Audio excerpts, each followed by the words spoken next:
Let's talk about how you can crop an audio file on your Android device. Let's get into it. So you have few options, of course.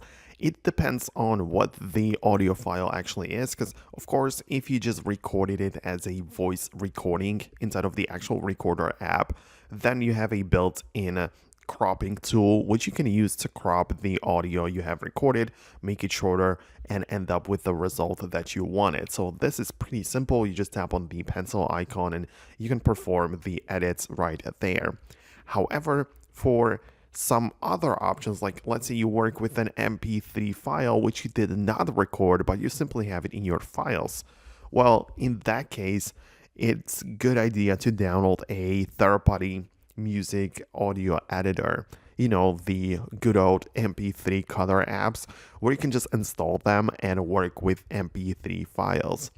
Now, the point is going to be very likely the same, and of course, there are plenty of different apps to choose, so feel free to explore them. Most of them are free, and using such app, you have the ability to just import that MP3 or even different audio file into the app and perform changes right there, and then export that finished file.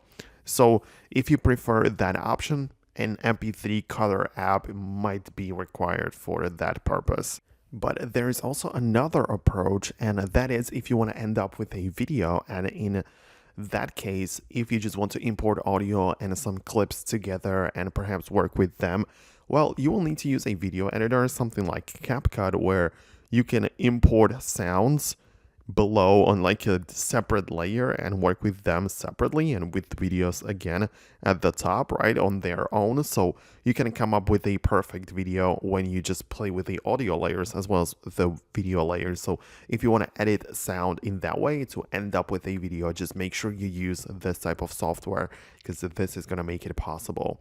So that's it for me. Hopefully I managed to explain it somewhat properly. Then if I did, hit the thumbs up on the video to let me know about that. Subscribe so you never miss future uploads, and I'll see you in the next one.